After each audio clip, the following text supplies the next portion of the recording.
അമ്മേ എന്തിട്ടാണ് എന്നാ പറയാനാ? എന്താ അച്ചായിട്ട് വഴക്കൂടിയാ?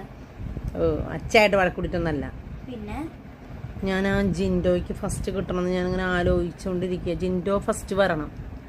ജിൻഡോ തോൽക്കരുത് ഒരിക്കലും. ഏത് ജിൻഡോ? നമ്മുടെ ബിഗ് ബോസിലെ ജിൻഡോ.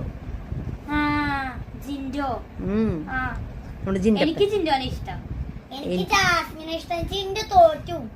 നീ പോടാർന്ന് അല്ല, ജാസ്മിന് ജയിക്കുള്ളൂ. പിന്നെ നീ അത് തീരുമാനിക്കണേ. ഞങ്ങളുടെ ജിൻഡോ കഴിഞ്ഞിട്ടാ പിന്നെ ഏത് ആൾക്കാർ ജയിക്കുള്ളൂ നോക്കിക്കോ. നീ അവനെ മണ്ടന്ന് ഗബ്രി വരെ വിളിച്ച അവൻ വരെ പോയില്ലേ പുറത്ത്. അതെന്തെങ്കിലും ആയിക്കോട്ടെ, പക്ഷെ അവൻ മണ്ടനല്ല. അവൻ എന്താ പറയാ, ഇരുന്ന് ചിന്തിച്ച് കാര്യങ്ങൾ നീക്കുന്നത്. അവന്റെ ഗെയിം എന്ന് പറഞ്ഞു കഴിഞ്ഞാൽ അവൻ സാഹചര്യങ്ങൾ കണ്ട. നീ ആവശ്യമില്ലാത്ത പറയണ്ട. അവൻ മണ്ടനല്ല, അവൻ വളരെ ബുദ്ധിമാനാ. അതെ, വളരെ ബുദ്ധിമാനാ. അവനെ പേരുള്ള ആൾക്കാർ അവൻ വന്നപ്പോ